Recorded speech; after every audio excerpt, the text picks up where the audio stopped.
Fresh day, fresh dollar. Another day, another dollar. EO. It's your boy Sasko Sam. Hashtag what a time to be alive.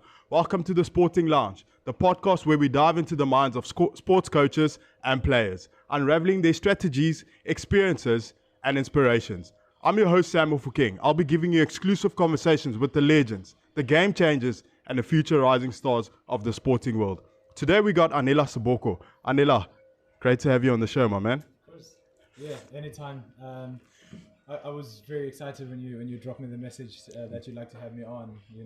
I really do enjoy, sharing, my experiences. But also, I find that the more I share with others, it's almost like it irons out the creases in my own head. 100%. So the 100%. More I talk sport, the more I talk, philosophies and things like that, and just general high performance. I find it actually clarifies a lot of things for myself. Love that. So it's a selfish reason that I'm on here today. So I'm really looking forward to it. Fantastic. Anela, where do you come from?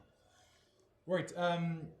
There's multiple ways to which I can answer that question, but the most obvious one is that I was born and raised in Eastern Cape in Port St. John's. Okay. It's a small fishing village. On the coast. It's called the Wild Coast, so not very far from here. It's about 4.5 hours from here. But then, my dad, is a pastor, so he plants churches across, Eastern Cape and KZN. So, so as kids, it was very normal for us to be uprooted and to move to a different town and spend 2 years there, and then we uproot the family again and load it up at the back of a bakkie and then just go to a different town. So in saying that, and then obviously through my experiences, I had the opportunity to live overseas. So I like to believe as myself as someone who is a citizen of the world. It's good to hear. Not just geographically, but also mentally as well. That's how I see the world. I don't see it as in the form of culture. I don't see it in the form of race. I don't see it in the form of age. I don't see it in the form of gender. Sure. I see it as I look at the world like a global citizen rather than a Durbanite or a Xhosa guy or a male, whatever. So I like to have a broader perspective. Fantastic. So I'm a citizen of the world. Yeah. Fantastic. How many kids are you guys? Oh, don't be silly. I'm number 9 of 10. Yeah. So I've got a massive family. My 5 from my mom. My mom and dad been married for 35 years now. Okay, that's a great effort. 26th of December last year. That's a great effort. So I always ask my mom, how she managed to keep up with that guy. Because, for different reasons. But he got lucky to have a wife like her. 100%. And from the father point of view, I always say that the best thing that my dad ever did for us is that he loved my mother. Sure. I think when you come from a two-parent home, it gives you a sense of stability brilliant. emotionally and mentally, especially as a kid. We work with kids now through sports and education at school. You see it often. The kids that come from two-parent homes are usually more mentally or emotionally stable than the kids who come from perhaps a single-parent home or one of the parents has passed away or separation or divorce. So I was lucky in that regard that I grew up in a big family in terms of siblings and extended family, cousins. It's great, But mom and dad were together and they're still together. So that really helped. There's a lot of love. There's a lot of talking that obviously can happen in a big family like that.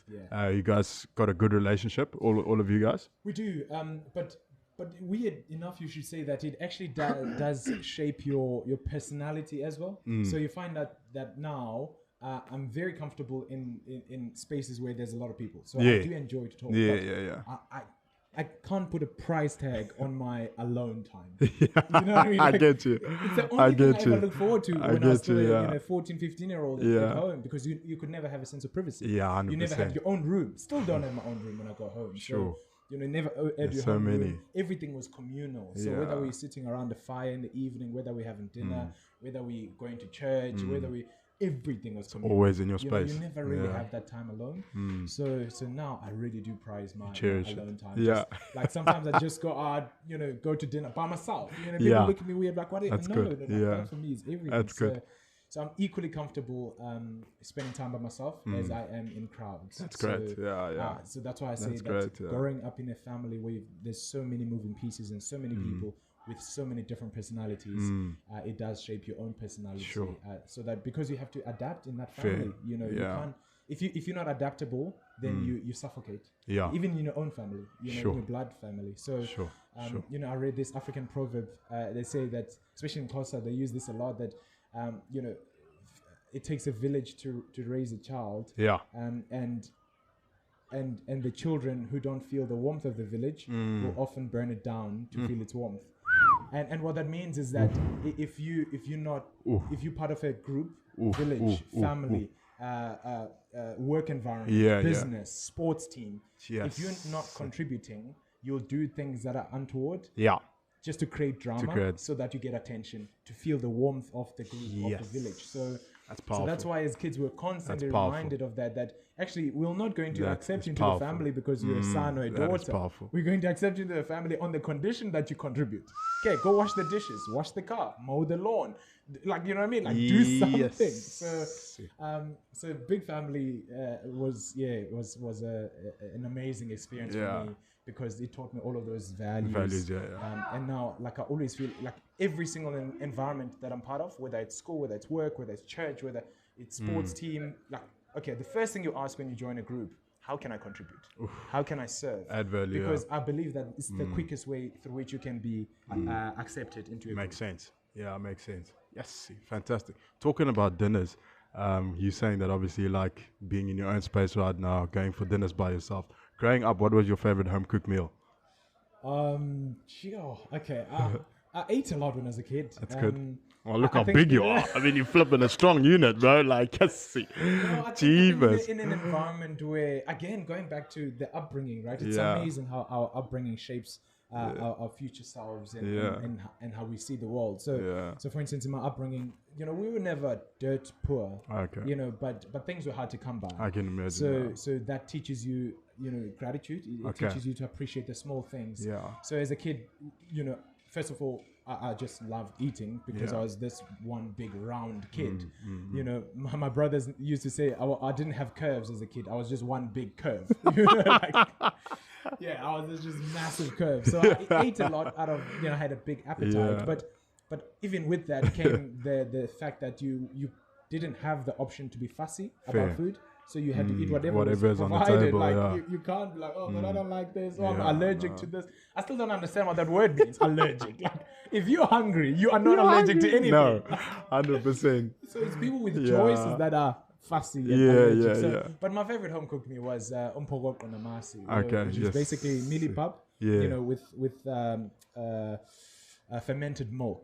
So it's not fresh milk, it's fermented. So we let it rest for a couple of days. 4 days, So we milk our own cows, and then we let it rest, and then it's just, it's the best, glorious. It's glorious. So that was my favorite. Even to this day, like when I go home, like that is, oh no, that's amazing. Anela, growing up, where did you go to school? Back in Eastern Cape or here in Durban? You know, like I said earlier, my dad was, you know, moving constantly on the move as a family. So I started schooling in Somerset East, which is towards the Western Cape. So, very Afrikaans, not Afrikaans, very coloured Afrikaans community.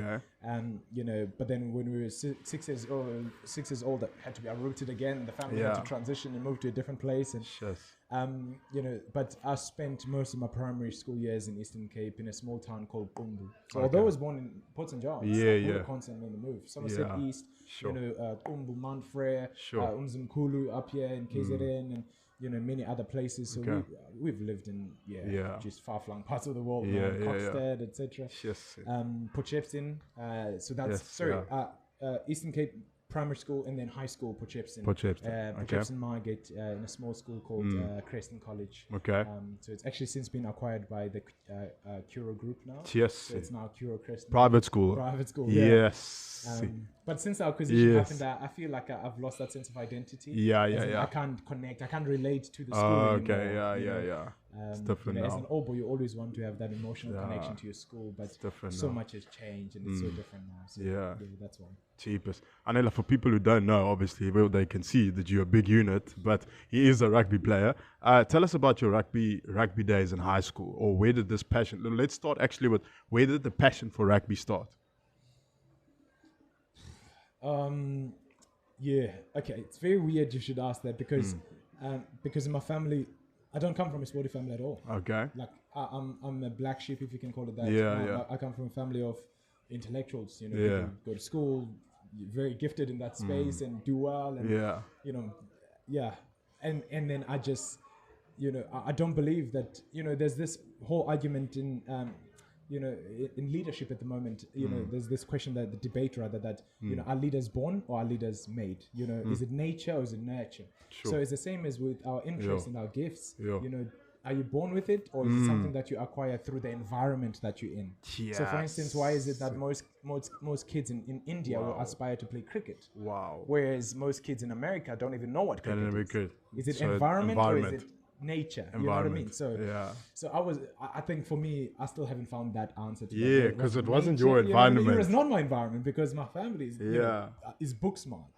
Yes. Not physical smart in terms of, you know, being athletic and whatnot. So you also book smart. Well, I like to identify myself through my sport. You know, that's what I want to be known for. Whereas if you ask my brothers and sisters, they want to be known for their academics. Okay, you know, makes prowess. sense. So, makes sense. Yeah. Again, different expectations and preferences. So, again, going back to my younger days when my dad was, well, still is, traveling across the place. Yeah. So I remember this one day, we were driving from Somerset East back to the Transkei. And it's so funny. We were sitting behind rugby poles. Yeah. So we're driving through, I think it was Cradock, but in the heartland of Eastern Cape. And it was my first time, I think I was 5 years old, seeing like rugby posts. Sure. And I never understood the shape of them. So as a 5-year-old, I was intrigued by the shape. The shape of the post, post. We're actually sitting right behind them now. And so from then on, it's almost like through you know, like as a child, you're curious, naturally curious. So it was a matter of, okay, I only knew soccer at that stage. You know, soccer is what we play in the township and everywhere else.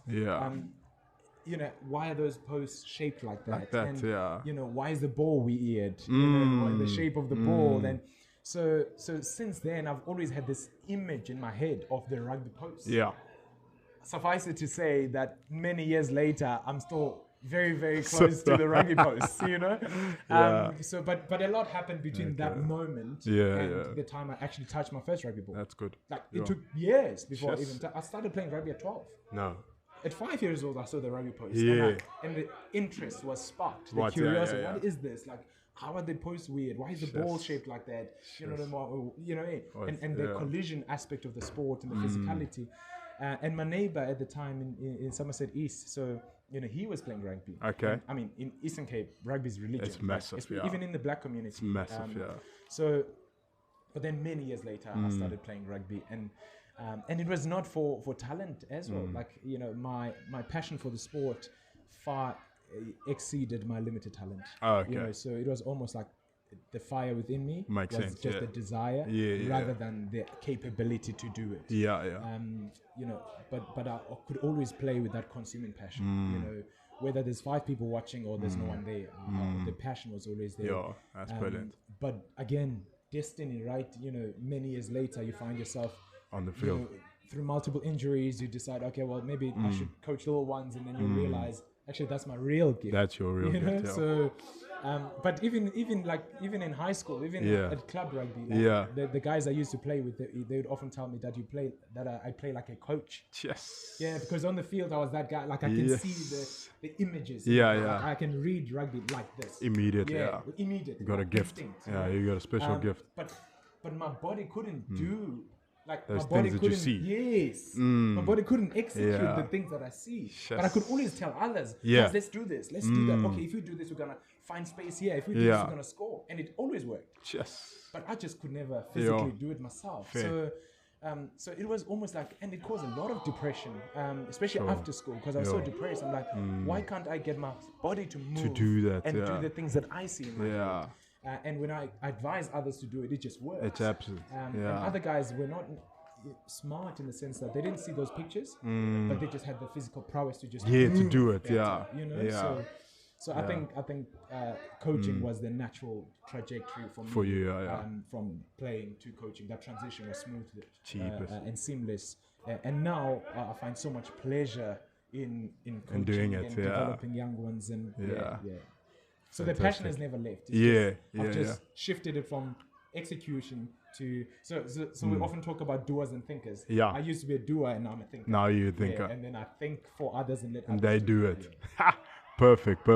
High school, which position did you play?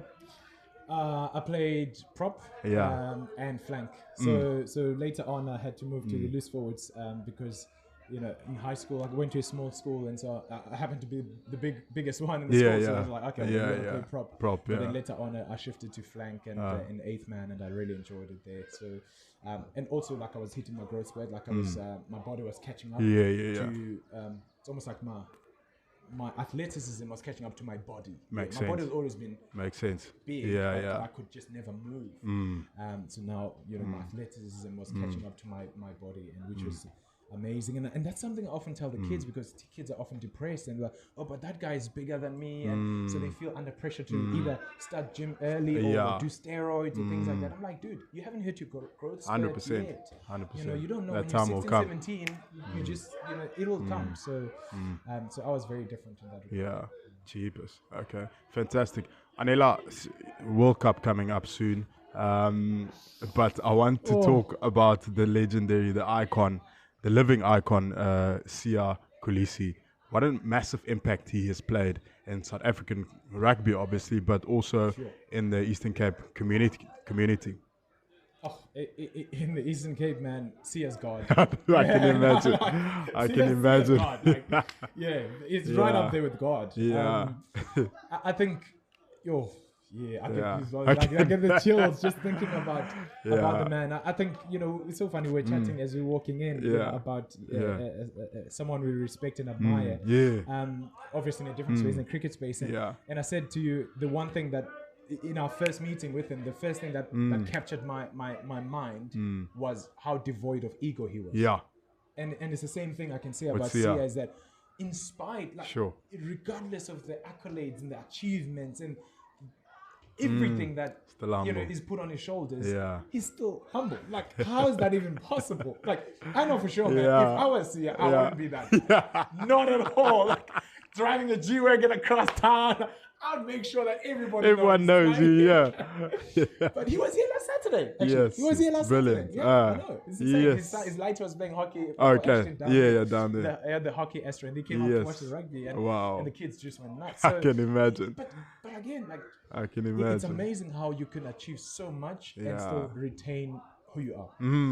Rudyard Kipling, he was a poet and an author. Wrote this poem, If, is one of his famous poems.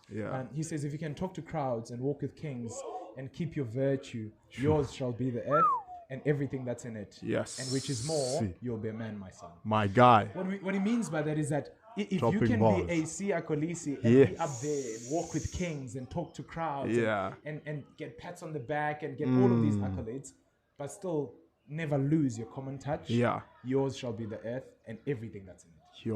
And Sia embodies that. He hasn't 100%. Lost the common touch. He's the guy that's singing the Guijo before the game. And, he's the guy that's he's amazing. He's signing autographs on people's baggies and speedos and he hasn't lost the common touch, although he's elevated to the level of royalty. So I think that's the first thing in terms of the character of the man, but also contribution, physical contribution. Oh my word! Massive. I mean, I remember during lockdown, Sia and his family through the Kolisi Foundation, like the work they were doing in that space and feeding families and going door to door in impoverished communities, and putting themselves not only in harm's way but also putting their resources as well. Especially during lockdown and COVID when you don't know, not allowed, you know what I mean, financially how you're going to be like and how long this thing's going to take. But he was one of the leaders that said, you know what, I'm going to put everything on the line, and because he wanted to inspire others, but also he genuinely wanted to help. And they started the Kolisi Foundation, and the work they're doing there is incredible, man. So he's not just someone we look up to and admire because of what he's achieved, but actually through his service. Remember I spoke to you about service earlier 100%. on. The quickest way to be accepted is through your contribution. You have to do something. Actually Jesus told us that the greatest amongst you shall be the servant. And Sia is that servant. And that's why we hold him in such high regard. 100%. And that's why he's such a great icon, not only of the sport of rugby, but also of the Eastern Cape community as a whole. Massive. Yeah, and then the other icon, who is unfortunately not with us anymore, is Nelson Mandela. I know you're a big fan of him. Yeah. Again, coming from the Eastern, I'm not. People might think I'm being tribal here. I'm not being tribal. I genuinely love these guys. I mean, obviously, the help that we've got so much in common, coming from the Eastern Cape, same tribe, same culture, same language, all of the same region, but their influence transcends tribe. It transcends culture and ethnicity. Their influence is global, and that's why I look up to them in the same way that I look up to Barack Obama. I've got nothing in common with him. It's just that what he's done and achieved and what he continues to do is what inspires me. So I'm a big fan of Nelson Mandela. Again, very similar in the sense that through everything he was able to put aside his ego and focus on the greater good. I genuinely don't understand how people can do that. because I look at myself and that's probably one of my limitations. Guys, if I was Nelson Mandela, everybody would know about it. Like I should be balling, right? So, but again, he was so locked into mission. What is my mission? What's my purpose in life? Forget everything else. That's insane. That's an incredible ability. So I mean, you look at the trajectory of his life again. Also just a normal Xhosa boy. It's actually his dad was the chief of the Tembu tribe in unveils, or actually just outside of Mthatha in the Transkei. And so his dad had the wisdom to say, actually, I don't have I don't have the tools to educate you, but you've got so much potential. Therefore, I'm going to take you to your uncle. So he was brought up by his uncle. His uncle was a regent. And Nelson Mandela had his cousin brother with him, who were the same age. And so his uncle was to indoctrinate the two boys and prepare them for their destiny, because that was the only life that they were destined for, to be the next chief of the tribe, to be the next regent, nothing else. I mean, this is like 1920s, South Africa. So but then he went there with a different perspective. He knew where he came from. He knew that what his father expected of him, and so his cousin, like he would just be there. So the regent would bring the boys and he would groom them for leadership. And so Nelson tells this story in Long Walk to Freedom, where his uncle, that's where he learned the first principles of leadership that he would apply for the rest of his life. So he says, this one day, the regent was to judge on a grievance that was laid by the men of the village, and they came to him and they laid a complaint. And he said the one thing that they never did was, first thing he would lay out, they would sit in a circle formation. And the reason for that was that he wanted to see everybody's faces. You know what I mean? Like nowadays, especially in the Western culture, the head sits where? At the head of the table. Head of the table. Whereas now, like this, and exactly, it's like that. And so the closer you are to the boss, the more influential you are. 100%. The guys that are not that at the bottom of the food chain, they're right at the back, So he says, first thing he did, everyone sits in a circle. Whether you're at the top or at the bottom, whether you're the richest or the poorest farmer, everyone sits in a circle formation so that we can see everyone's face. Sense of belonging as well. Sense of belonging. Number two. Number three, everyone's voice can be heard. The second thing he did, he never looked at the time. So no wonder Western people often look at us blacks and say, call it African time, because as Africans, time is this trivial thing that we focus on this rather than constantly, I need to move on to my next appointment. You know what I mean? So he was always locked in, always in the moment. He was always present. And then lastly, he was always the last to speak. And so Nelson Mandela says he caught onto that very early as a kid, and the meetings would go on forever until everyone left satisfied. I mean, like that's amazing skill, right? Because often there's winners and losers in any dispute. There's winners and losers. Like you walk home, you're sulking, you're throwing toys at me, and I'm smiling, and you know what I mean? Not in that situation.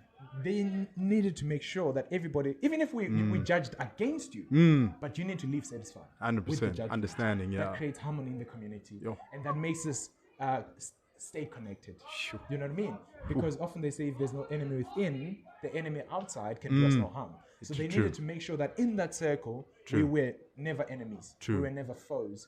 So he applied that in his own leadership as well. So there's just this myriad of wisdom and philosophy that comes out of his leadership and how conscious he was as a leader. Yeah. He didn't just do things because he had the gift of leadership. He did things because he actually thought them out. He thought them out before. He just thought everything through. Yes.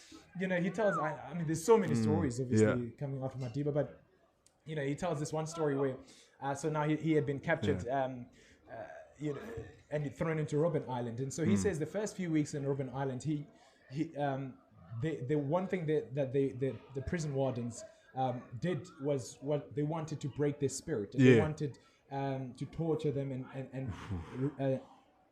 and take away their dignity.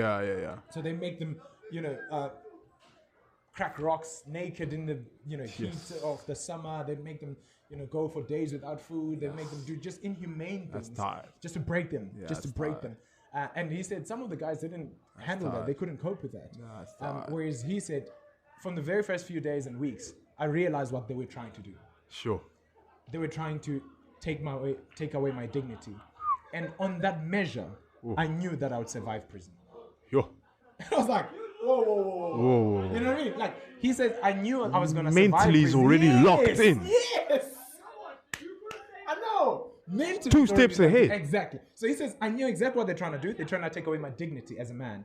I know I'm going to survive prison. Not going to do that. The only thing that's going to ensure that I don't survive prison is if they put a bullet through my head. Yeah. That's it. But if they continue to do this is too easy. Nah. Because I will not part with my dignity. That's a lot. You know what I mean? They're trying to strip me of my dignity. Yeah, you're not going to do that. So you're not going to do that. If they make me run around naked and do this and do that. Not going to happen. Not going to happen. Yeah. He survived 27 years of it. It's you a know lot. what I mean? So it's a lot. So it's all of these lessons, man, it's that he keeps telling. And I can go on forever. But that's why I admire him so much. And also, you know, again, someone who's walked and talked with kings, right? True. Right 100%. Globally. 100%. But still retained his common touch. You know, he's the guy that would be singing and dancing So I really admire people who have that ability, because I don't know if I was to be cast, you know, elevated to that level, top, I would retain my common touch. You know, I think I'd probably be the guy who puffs up his chest or whatever. So we're all different. Exactly. So that's why I admire people like Sia and Nelson Mandela, because of their ability to just keep their feet on the ground. Fantastic. They know exactly where they come from, and they know exactly what their mission and purpose is in life, and they never deviate from that. So that's exactly why I brought up these leaders. What have you taken out from those two guys, or even Barack Obama, like you mentioned, from their leadership skills into your coaching philosophies or skills? What have you learned from them? If there's 3 things that you can mention to us. Dude, it's amazing you should say that. I love how you just tied in leadership to sport. Yes. Because that's how I see myself. 100%. At least that's my philosophy as a coach. But you are a leader. It's not the catch and pass. I get you. You know what I mean? Like, I think often we focus so much on the tactical, technical aspect and forget that we are leaders. You definitely are. You know what I mean? Like, we have to lead groups. We have to lead men, young men in our obviously in our case, and that's so important. Far more important than catch, run, pass, tackle, score, win, all of the things that we love to talk about, right? So I think a lot of it rests on culture and the culture of leadership, not just you as a coach, but also making sure that you're developing the people in your care, the assistant coaches or the kids that you work with, to become leaders. Makes sense. So, I mean, I've drawn so much from these guys, and so again, I'll give you just one example from Barack Obama. I read his books. I read his first book, Dreams from My Father. I've never cried reading a book ever. Sure. I've never cried watching a movie. I've never cried none of that stuff.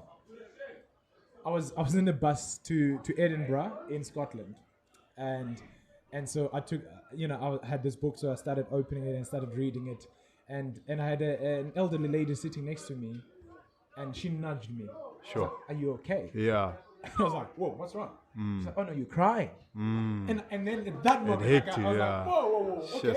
Oh no, I'm not crying. I'm okay. Like, so I've never cried reading a book until I read that one. Dreams from My Father. Emotional by Barack Obama. book. It's amazing. Sure.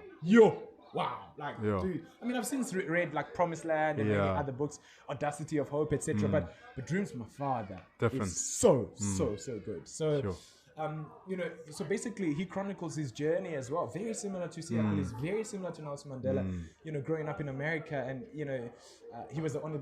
His father left him when he was 2 years old to go back to Kenya. His mother was young white mother, and so he was brought up by his grandparents. And so the challenges in the 1960s in America, being a brown-skinned kid, who doesn't even know his father, and how.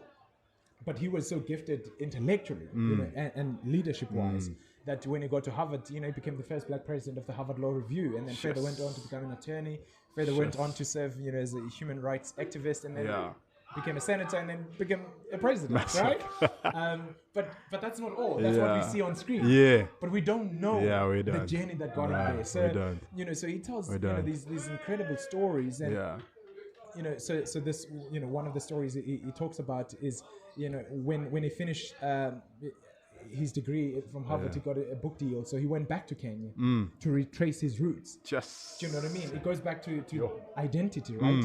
As human beings, we're not like other animals. Identity is everything to us. I need to know exactly where I am, whether I'm adopted or whatever. But I need to know where I come from and who I am. And that's why Darwin, went on to identify the origin of species, because species need to know where they come from. They come from, especially human beings. So Barack Obama goes back to Kenya, and he meets all the black side of his family, and then he gets there. His father has since passed away, but he meets his half sisters and brothers, and so he meets his grandmother from his father's side, and the time he spent there, and then since then he connected with his sister. Sister went to Germany.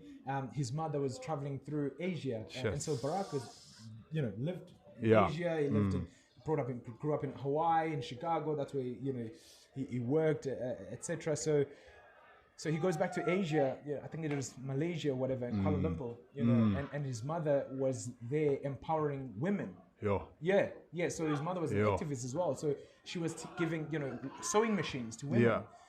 And so young Barack used to see a mother do that, his mother do that, and so within him was stirred just that idea of service. That's why when he qualified as a lawyer, he became a human rights activist. And he would organize communities in Chicago, and Chicago was the pinnacle of gun violence in America during the time. So, and then later on became a senator, became a president. But he didn't just start out as a president. He started off doing what? Servicing. Do you know what I mean? So I get you. Again, all of these ideas, that's the foundation of all leadership, that you need to serve. And, first, Jesus Christ washing his disciples' feet and feeding 5,000, and healing the blind and serving people. That's where it starts. That's where it starts. But I think we've become so impatient nowadays. We just want the bright lights ahead of the service itself. So, but all the people that we respect and admire are the people that serve. True. In any industry, in any domain, whether it's business, whether it's education, whether it's sport, family, relationships, music, the people that truly genuinely serve are the ones we respect and admire. Yes, and that's what you're currently doing right now for the boys. You're obviously serving. Well, consciously, yes, but you don't always get it right. Like sometimes you look at the clock, like, you're like, hey. At this age, I thought I'd be there. At this age, I thought I'd be there, and whatnot. But again, I'm always reminded of the example of the people that I look up to. And say, actually, this guy had to serve. This guy had to be in prison for 27 years. Imagine how impatient you become in prison. Bro. Dude, like every day is the same. For 27 years. Yeah, that's a lot. But that's maybe that's the foundation of all greatness, right? You need to go through that. As he served. He did the things that were uncomfortable, etc. If you think of people like Mahatma Gandhi and all of those guys. So so they really do inspire me. I love that. Sibhoko, let's go to the rugby where we are currently in our state right now. Obviously, we are the defending champions right now. We've played a few games. How do you feel with us standing a chance of retaining the World Cup again? It's going to be so difficult. I'm fundamentally an optimist myself. Like I always look at the bright side, glass half full kind of person. But I'm nervous. You know what I mean? Like, I get you. I'm not doubtful that we can do it. I mean, New Zealand has done it before, 2011, 2015, back to back. They've done it before. Let me ask you this question. Were you more confident back then that we will win it, or less confident now? No.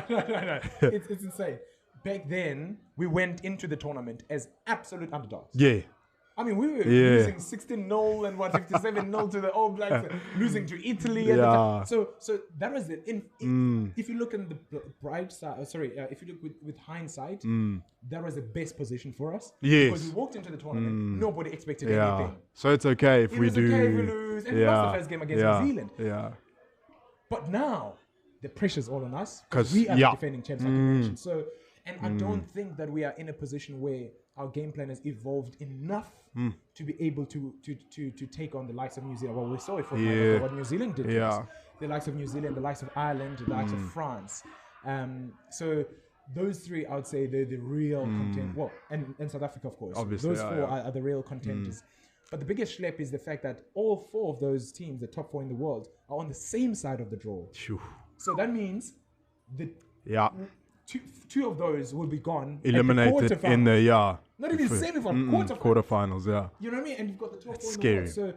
So but World Rugby has since reconsidered how they do the World Cup draws, which is great. But this time around, that's why I'm nervous is that we're good and we've got the players, we've got so much depth. But have we evolved enough in our game plan, or have we just are we just going to go in there and say we've won a World Cup with this game plan? We'll just continue with it. Do that. Because everyone is caught on. 4 years later, man, it's different. The rugby is such a young sport in the sense that every single day it changes. It evolves quickly. And you have to stay and you have to stay relevant and you have to stay on top of things and stay modern. And I'm nervous that we haven't evolved fast enough to be able to match the likes of New Zealand. I mean, look at New Zealand at the moment.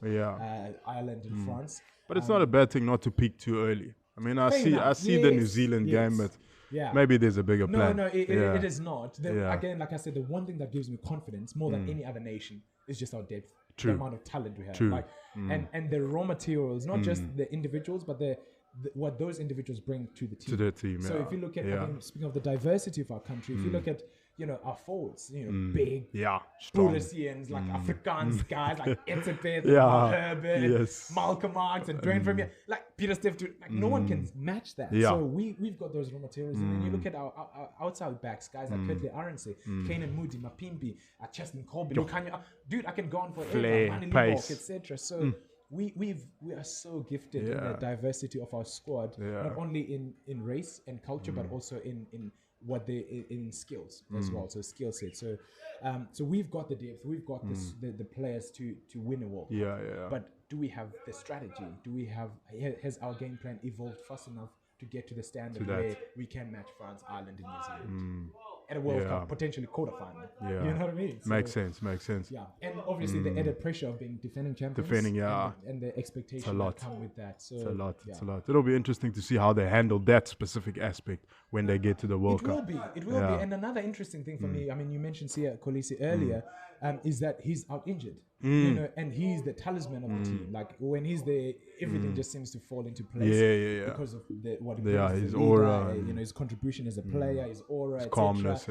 So and when he's not there, like you almost feel like just something's missing. Even from a spectator point of view, like we're so used to Sia running out, right? Like whereas now, Dwayne's running out, or it's a bit running. Like okay, well, fair enough, we love you, we'll support you, but you're not Sia Kolisi. So I think that's why they're trying to fast track him now, like with his rehab, so that he can be back on time. Really, him and Pollard. As well. So if we can get Sia and Pollard back, we'll be good. And 10 is a big concern for us. It is a massive concern at the moment. You need those guys. 100%. You just need those guys. 100%. What would you say is the Springboks' strength? Our strength is our strength. Physicality. Our strength. That was a word, plain words, but that's it. Yeah, our physicality. And that's what most teams could never be able to match. Yeah. That's always been, like I said, I spoke of the raw materials that we have as a people, genetically. Our strength is our strength. And then with that, you can factor in things like, obviously, tactics now. So, for instance, our tactical kicking, brilliant. You know what I mean? Like when we do it right, when we execute it perfectly, oh my word. Unbelievable. Can live with us. Yeah. And then our defense. Yes. Like set piece, strength is our strength. But our defense, dude, you get goosebumps when South Africa don't have the ball. Yeah. Like it's insane. I don't get goosebumps when we've got the ball. No. Yeah. It's the other way around. Yes. I get goosebumps when we don't have the ball. That's a good sign. And just watching these That's guys a good sign, hurting people. Dude, I'm like, Defense. oh man, like, I'm so proud to be South African. Like, I just see my commands. You gotta love it. Just Sia Kolisi You gotta love it. people in half. Like, You gotta love it. Dude, you gotta love it. You absolutely gotta love it. So I don't think, from a psychological standpoint, South Africa always walks into a game believing that we can do it. Yeah. And we always walk into a game with the other side shaking. That's a good thing. Because of our physicality. Not because we can outrun people, not because we can, tactically outsmart you.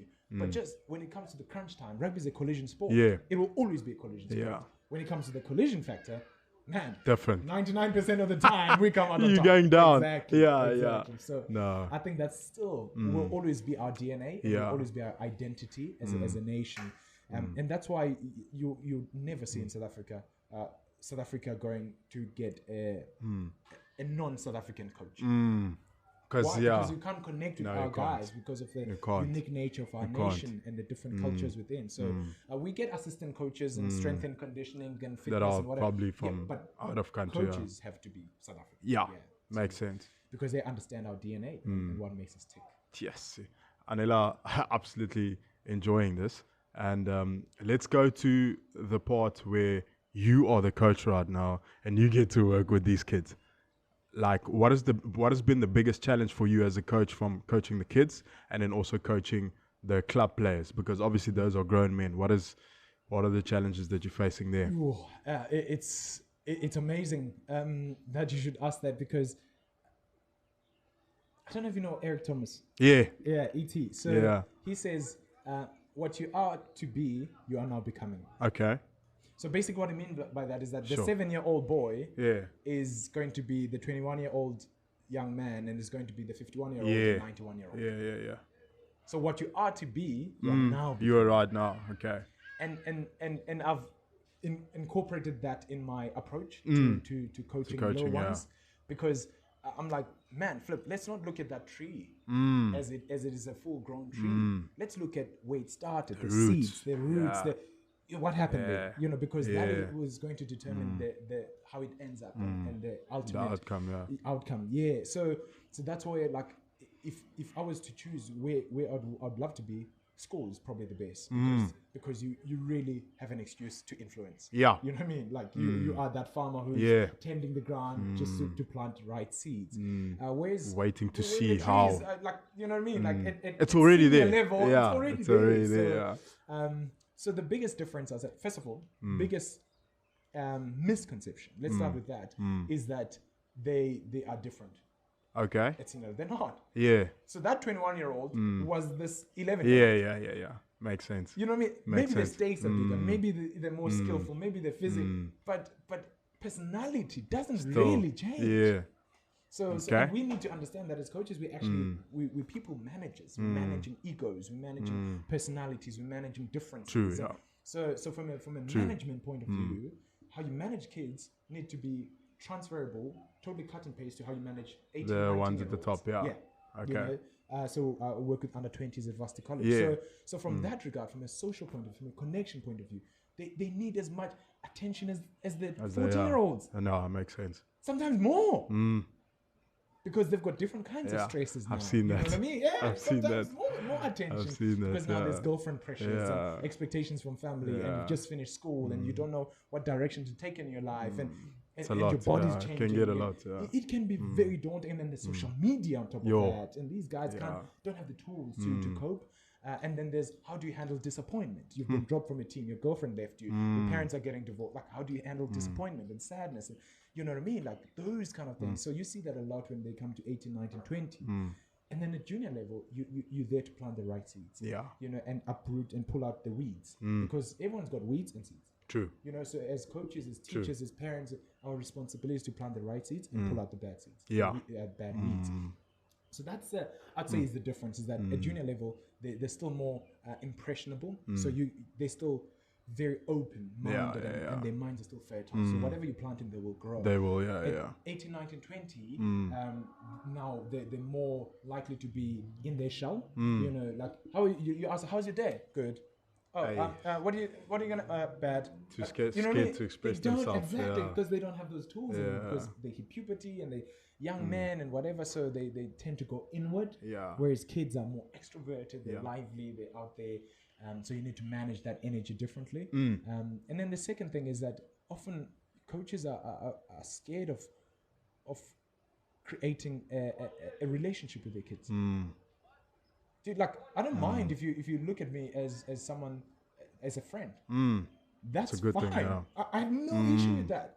As long as we've got boundaries. Yes. You know what I mean? Yeah. Whereas you see now, that's the especially biggest thing. older that's coaches, the bigger like, thing. They don't want that. No. No, dude, like, we need that. No. So we need to understand that there's two sides to every player. There's the person and then there's the player.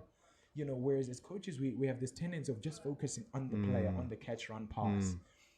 We forget about the person. The personal relationship, Personal relationship. So I think, both sides, whether it's junior level, whether it's senior level, you always need to maintain that. You need to lead with that empathy, that compassion, that, okay, I need to understand you.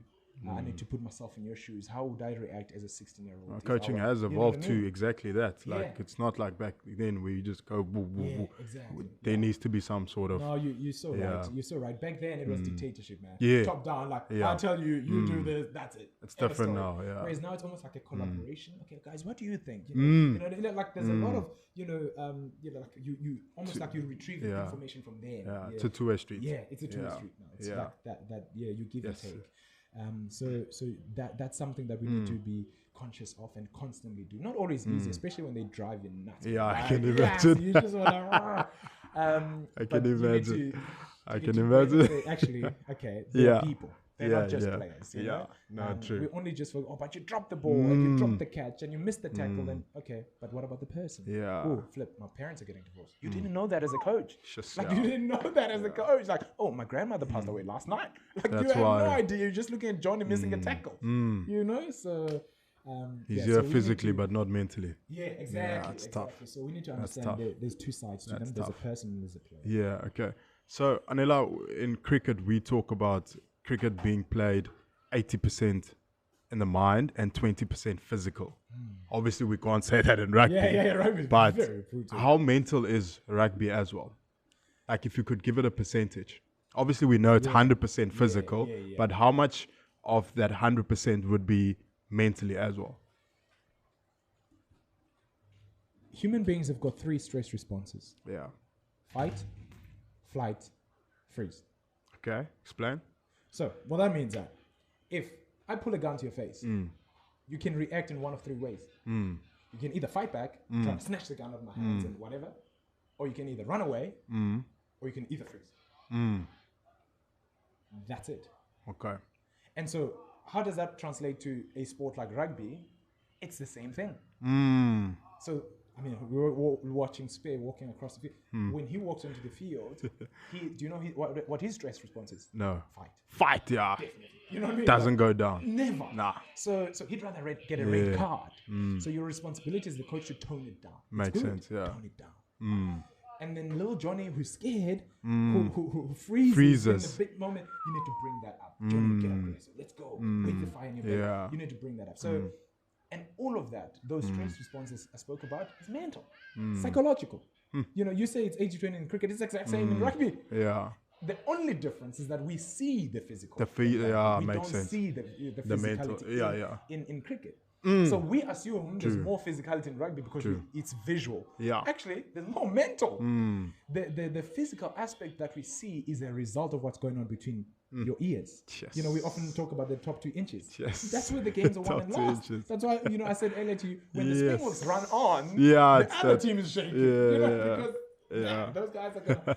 So the other team is only looking at the physical aspect of what the Springboks will do. No, actually, they are physical because that's their attitude, that's their mindset. And you have to manage those 3 Fs because you have in a team, you have all those 3. Yes. Because you have a player who fights. It goes back to the relationship. If I don't have a relationship with my players, I don't know. You won't know how to respond under pressure. You know, so I need to know. Okay, when it gets to crunch time, I need to pull him off the field because he will freeze in the big moment. He doesn't have the big match temperament. Okay. So I need to know that. You know, in the crunch time, I need to pull Spear off when it gets tough because he's gonna get us a red card. We don't want that. You only get to see. You only get to see that when they play matches, right? You don't really see that in practice, or do you? You do see it in practice and how they interact with each other. Okay. Because in rugby we create scenarios. Oh, okay. So my practices are structured in the sense that obviously there's skill component, yes. and then there's scenario component. Okay, let's assume we're 2 men down, 2 guys got a yellow card. It's 13 against 15. It's the last minute of the game. 2 minutes to go. We need a kick from the halfway line to win the game. Like you create scenarios. Okay. That's when you see the real leaders now because they're competitive. 100%. You know what I mean? Like Josh Knowles and all those. Like you see them step up and like, okay, guys, let's go. So it helps you as a coach. Yeah, it helps you because you start to identify what their stress response is when you put them under pressure. So you basically just increase the pressure cooker a little bit. Yeah. And then you will see the guys that will play with the dislocated shoulder, and you know what I mean. So that's when the 3 Fs comes out. Responses are different. So and then other guys, the guys that run away. Who are those guys? Those are the guys that will go down. Oh, coach, Hemi, he wants to run away. Because when the team is on, you push through the pain. Yeah. But when things are falling apart and you're under pressure, it's easy. It's easy. Yeah. Now you want to run away. It's the flight component. Yeah. But the guys that I often say that out of the 3 stress responses, I'd rather have the guys that fight. 100%. Although they're gonna get us red cards and yellow cards, I'd rather have those. When the going gets tough, they will be there. Freeze are bad because they freeze in the big moment. Like, dude, that's such an easy kick, but you missed it. He just froze. The guys that run away, they're the guys that are complaining, oh, my hammy, oh, my shoulder, or they'll do something stupid so that they get a yellow card. Guys. And then they get a card, so they're off. They're off the stage. You remember Greg McGlashan was very similar. He would take himself off the stage by doing something ridiculous. But like I said, stress responses are different. So it is incredibly mental. How you get to their physicality. How you bring your physicality is a result of what's between the ears. You look at guys like Enzo and stuff like that. The reason why they can play like that is because of how they think. Ronaldo is very mental and psychological as well. So the physicality comes from the mindset. Because let's assume 16-year-olds against other 16-year-olds. What's the difference? No, I get you. The difference is mindset. Yeah. Others are like, flip, dude, we're going forward. Others are like, I'm nervous. Same age, same weight, same size, same whatever. Yeah, you know what I mean? So what's the difference between the guy that wants to go forward and the guy that retreats? Makes sense, yeah. So it's mindset. So I'm gonna get back to the flight players. I have a question there. Myself and Doozy spoke about this a few months ago after 2 schoolboys played against each other cricket, and he made this thing when it comes to schoolboy sport. Well, not schoolboy sport specifically because we were talking about cricket at the time. He's like, the superstars obviously get nurtured a lot, like they get a lot of attention, whatnot. But then you get the average players who probably don't get as much. And if you look at the team who they played against that cricket game, the top oaks, they actually played well, but it's the guys around them who made such a big difference. Because even if these guys didn't play as well, these guys will come through because you would have given them that attention. You would have given them that scenarios. Okay, listen, this is what you need to do. Simple, basic stuff. They turned 1s into 2s in cricket terminology, obviously, right now. How much of that happens in your team or in school rugby where you look after those other guys as well? And that's why I brought the flight point in, because it's easy to work with the fighters, to have conversations and have relationship with the fighters. Do you get what I'm saying? And how important is it for you as a coach to also look after the flight players? The other two groups, the freeze and flight, the flight players. Are there great players in the flight zone? Oh, they are. So how do you get those guys to get from flight to fight? To fight, possibly? So I think the biggest thing is that it's called the Matthew effect. So basically the Matthew effect, the premise is that those who have will be given more. Okay. And those who have little, those who have less, even the little they have will be taken away from them. So that's the essence of the Matthew effect. You know, Jesus gave that analogy. So what that means is that from a coaching point of view, you mentioned that the guys that already have it, we give more attention to them. You know what I mean? And they become better, so much better. The guys that have little, we give less attention to them, which means they over time gradually get worse or dwindle. And so when it gets to pressure moments, it's those few guys that we invested a lot more time and attention to. Okay, so those who have will be given more. Those who have less, even the little they have will be taken away from them. So that's why as a coach, you need to be conscious of what you're doing and the time and attention that you devote to your group.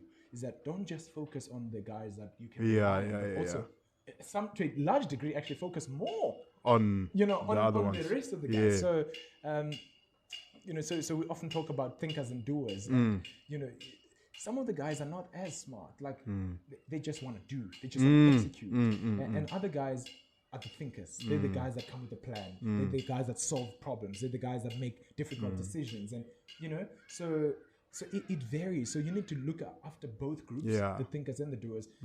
If you look at human evolution, we didn't just start off now. Like we started off as hunter-gatherers. There were the hunters, and then there were the gatherers. Yes. Both groups were equally important. So who are the hunters? The hunters are the guys that go out there. They just fight go. Guys. They fight guys. Let's go. Let's go. Do it. Hunt it down, kill it, drag it, take it home.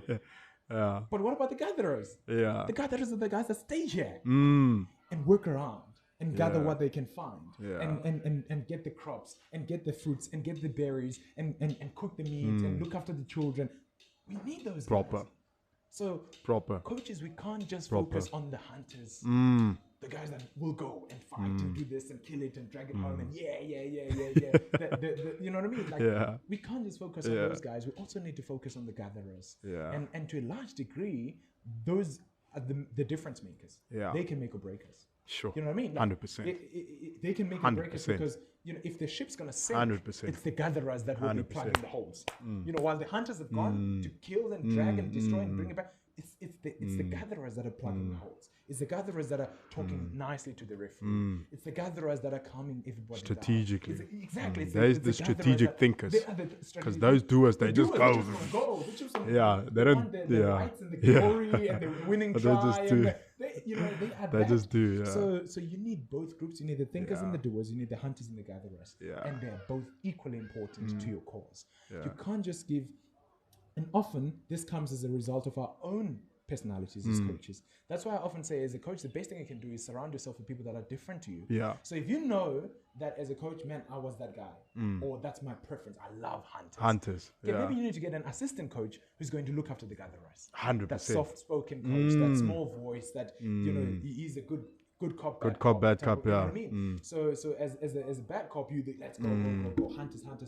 And then your assistant will be the guy that looks after the gatherers and pats them on the back. Come on, let's go. Johnny, let's go. You got this. No pressure. You can do it. So we need that contrast. But the best case scenario is that you can, within yourself, be able to give attention to both groups. Sure, fantastic. And then let's talk about coaches. Who for you are the best coaches currently in the world? You can name 3, because I don't want to just limit you to one. Not just rugby. Any coach, any coach. Oh, easy. And also why? Okay, not easy, but there are clear and obvious standouts. Okay. Pep Guardiola. Okay. Man City. Multiple reasons. There's a lot. We know. Very obvious. I don't need to elaborate there. Like very, very obvious reasons. Yeah, we know. I don't know if you follow much tennis. Patrick Maratagloa, Serena Williams' coach. Oh yes. Different athletes. Yeah. That guy. Yeah, proper. Proper coach. Yes. Proper coach. And then for obviously no order of importance, but as controversial as this sounds, I absolutely adore Eddie Jones. He's special. He's box office. He's special. I love Eddie Jones because he's special. Because he has the ability to take the pressure away from his team, from his players, and put it all on him. Not many people can. Rassi can do that. Rassi is also very similar. Rassi has the ability to take all the pressure away from the team, put it on himself. And he hypes his players up. Take the pressure off of them. He makes the videos, fluking referees. Like he gets banned. Take all the pressure away from the players. Nobody's talking about the fact that the Springboks lost. They're talking about the fact that Rassi made a video on Twitter or something. So guys that can do that, you know what? The characteristic that I like about those kind of coaches is not only their charisma, but it's their ability to be selfless. Makes sense. People think Eddie Jones is a tool. Makes sense. Eddie Jones is selfless. He's saying, I'm going to take the shots on me. I'm going to stand and be the shield for my players. You guys shoot the arrows on me. Yes. Nobody's talking about the team. Do you even know any Australian rugby players? No, you don't. But you know the coach. You know, the coach. The coach is the celebrity. Yeah. You know, so he's in the front line. He's in the front line. Like he leads from the front. 100%. So he says, I'm gonna go out there, guys. I'm gonna make a fool of myself. I don't care what they say about me. They might destroy me. Yeah. As long as you guys are good. But behind the scenes, oh my word, does he hold them accountable? It's a good thing. So out there, that's a good thing. He's gonna take the bullets. He's gonna take the shots. But behind the scenes, he's pushing them, like put the hunters, go. He's that guy. He's relentless, like in his work ethic, and And then last ingredient, he's intelligent. I absolutely adore intelligent coaches. So how do you identify an intelligent coach? A coach that can articulate what he's doing. Yeah. Other guys do it out of instinct because you're an ex-player, you know it, you can just coach. He's a teacher as well, so that makes sense. He's an ex-teacher, he's a teacher, you know what I mean? So for me, it's the guys that can actually articulate what they're doing, so that even for a layman like myself, who does not understand tennis, I can look at Patrick and be like, dude, he can explain it to me what he's doing. I don't understand soccer, but Guardiola can explain what he's doing.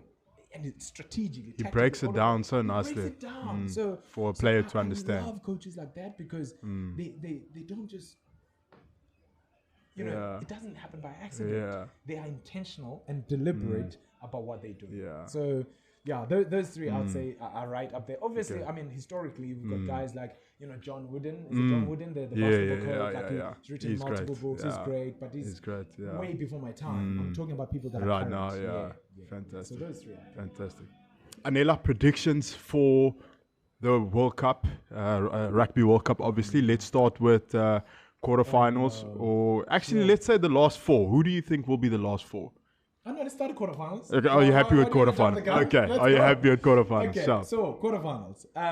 Obviously, we mentioned the top four on one side. Yeah, I remember now. Yeah, that's a very obvious one. South Africa, France, New Zealand, Ireland. Okay, so that's the top four in the world. The interesting side of the draw is the Australia-England side of the draw. So that's where it's going to be very unpredictable. So on that side of the draw, we've got Australia, Wales, England, Argentina. Yes. I think those will be the top four from the other side.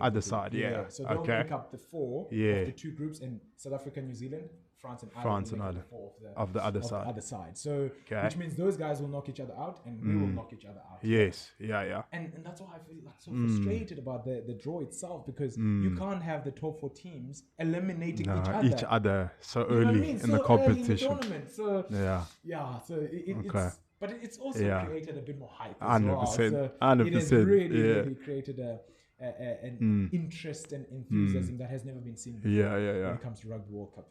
The second reason that has created interest is the fact that there's so many teams now that can beat each other at any day. Whereas in the past, you always knew, okay, listen. South Africa they'll win. And it was now, obvious and predictable. Now, dude, different pressure. Destroyed by Scotland, man. You will not see it coming, but Scotland can give you. Japan as well. Japan, they beat us. So it's become such a an even playing field in the sense that a lot more teams can get it. Can compete. South Africa, New Zealand, Australia, and then Australia, England, Argentina, Wales on the other side. That's quarters. And then from that side of the draw, I probably think England and Australia, if they don't knock each other out. Okay, England, Australia, semi-finals. Australia, if they don't knock each other out, might get to it. Yeah. And it's very interesting because I actually want them to face each other in the quarterfinal. Eddie Jones. Yeah, you know what I mean? 100%. So Eddie Jones 100%. By England. And now it's with Australia, So that's going to be very... The storylines there will just be insane. Yes. That will be Ashes all over again. 100%. 100%. That will be the Ashes all over again. Revenge. So I would love to see that. Revenge. And then on our side of the draw... we'll probably face New Zealand or France in the quarters, and then obviously Ireland might face New Zealand or France as well. So we don't know, depending on who finishes first and second in the respective groups. New Zealand will finish first, so they'll play number 2 of our group. Probably Ireland. You know, really not us. So we'll probably play France, who are the hosts, and then New Zealand might play Ireland. Again, very difficult to tell because in the last 2 years. Ireland have defeated New Zealand more times than New Zealand has beaten them. So, and then France has been this, obviously as host, and they're number 1 in the world, and they're very difficult to beat. When it comes to World Cups, the All Blacks tend to step up. So Ireland, So does South Africa. Yeah, Ireland will be under pressure. So we can go in there undercooked, underdone, feeling very, very unsure of how things are going to turn out. But World Cups, Springboks, New Zealand, they always the whole nation comes together. We won the most World Cups than anyone else. There we go. World Cups is everything. There we go. So yeah. So semis? My prediction will probably be England and Australia will go to semis if they don't knock each other out. Yeah. If they do, then Argentina will go forward. And then from let's not go ifs. I'm talking to you. My prediction. Your prediction. Okay. Semis. Okay, so we've done quarters. Semis. Okay, quarters. Semis will be New Zealand. New I Zealand? don't see New Zealand getting up. Okay. Semis New Zealand, and they'll probably face Argentina, England. Yeah. And then South Africa. Yes. Will probably face Australia or Argentina. So. Okay. And then in the final, New Zealand, South Africa. There we go. There we go. There we go. It is so controversial. I'm not speaking out of my head here. I'm speaking out of my heart. Hey, like, that's what I love to see. I love that. 100%. That's what I would love to see. 100%. Absolutely love that. End us off with your favorite quote or quotes. Dude, there's oh man. Yeah. Maximum of 3. Sure. It's so funny because it's almost like I've got this library, and whenever I hear or read something new, like that's the one. Yeah, it gets me going. And I actually heard, just a short while ago, the one that says your gift doesn't matter if it's not the right time. Sure. I was like, what? It's amazing.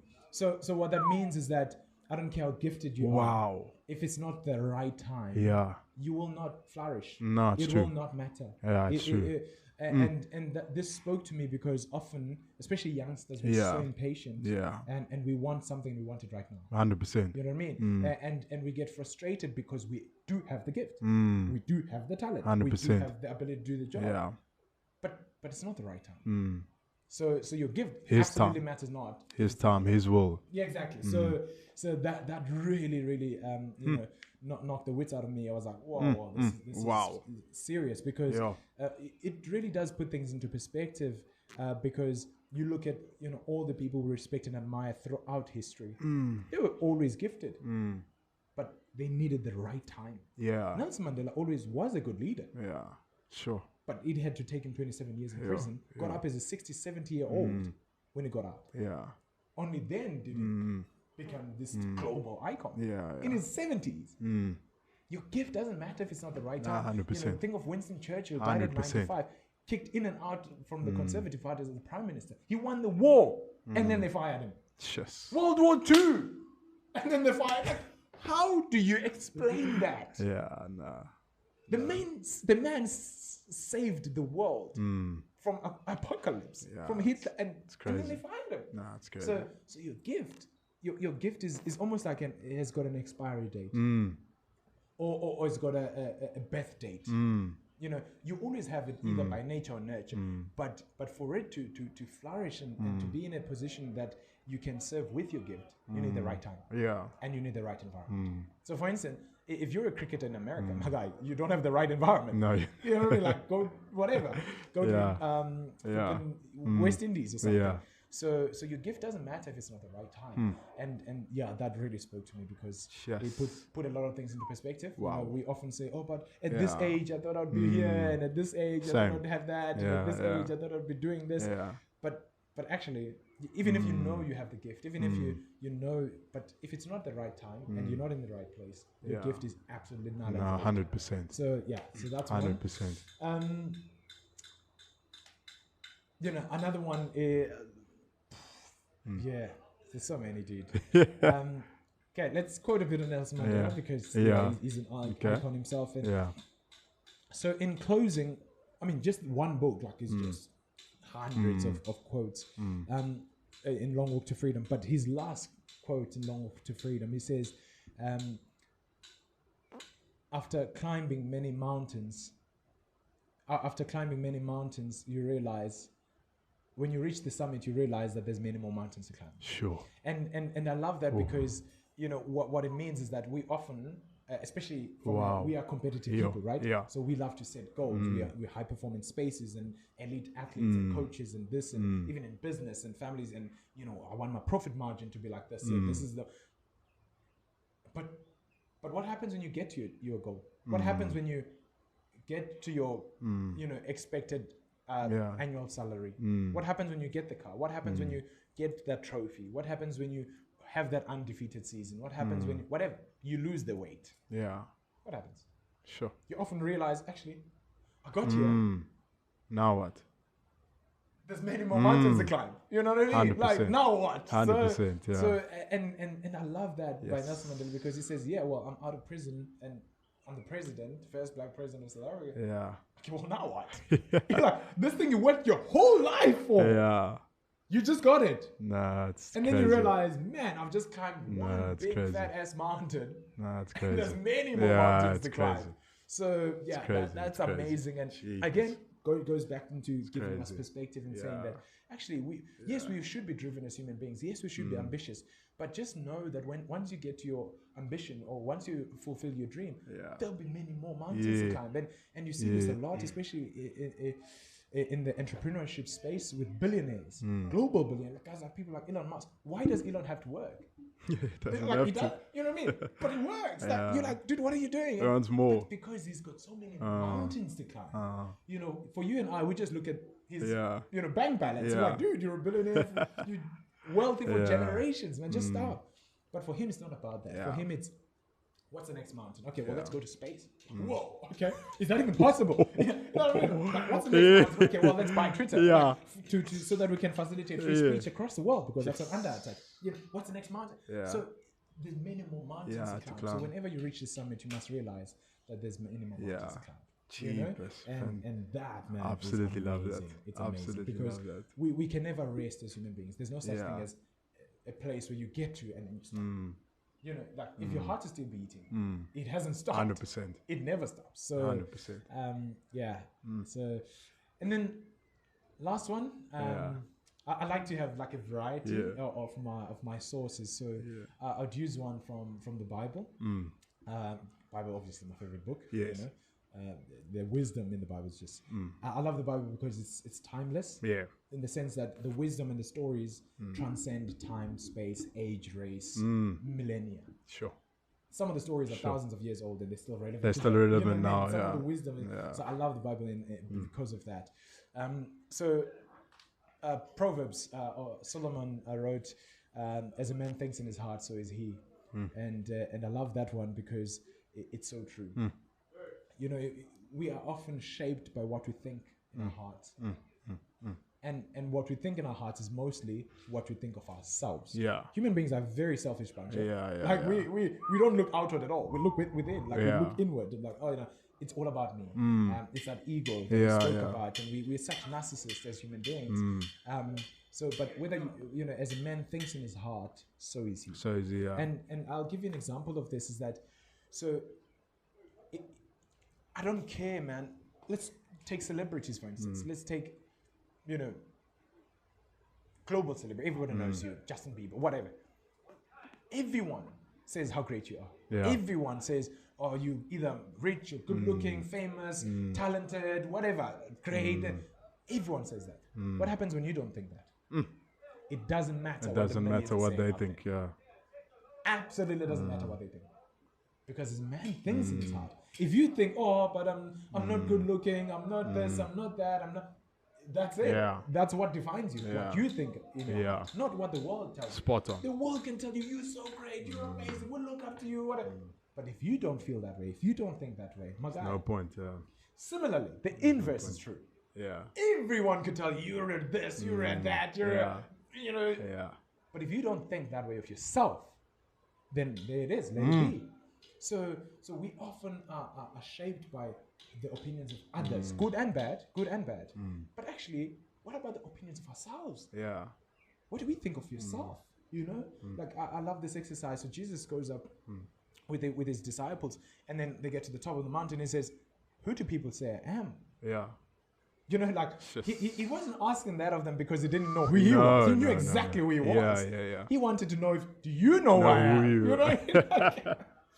because that is true. What do you think of yourself? So as a man thinks in his heart, so is he. And that applies in our relationships as well. So, whether professional or personal relationships, sometimes you might be with someone, like even your own family, they might think ill of you. Yeah.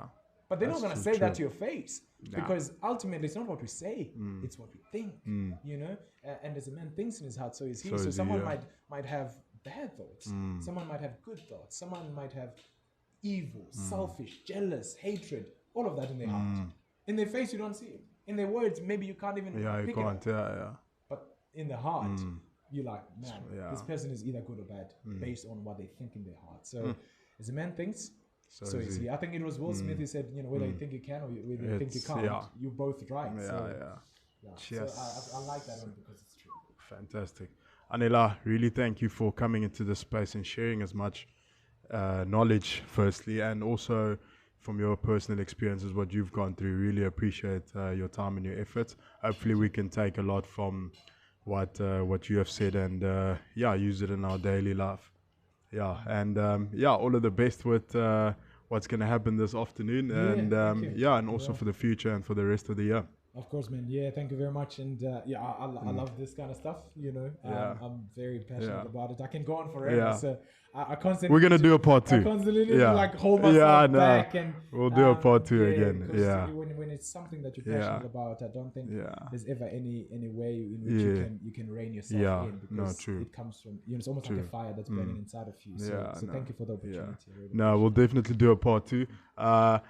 2021, COVID here. I remember myself when you were sitting in your room there at the top and we were having conversations, and I was telling you about my ambitions, obviously what I was trying to make and achieve, etc. And you planted those seeds, and I started off buying one mic, 2 mics, still recording with a phone, but the camera hopefully will materialize soon. I'm enjoying the process. So I firstly also just wanted to say thanks to you as well for planting that seed and just giving me those options of, okay, why not start with one thing at a time? So but here we are. Have the gift, Here we are. But the time wasn't right. Here we are. Here we are. The time isn't right, the gift doesn't matter. And now the time is right, so now you 100%. Can serve us with your gift. And, 100%. And the ability to extract things of people is amazing. Like not many people have that skill, so well done. Fantastic. Awesome. See you guys soon.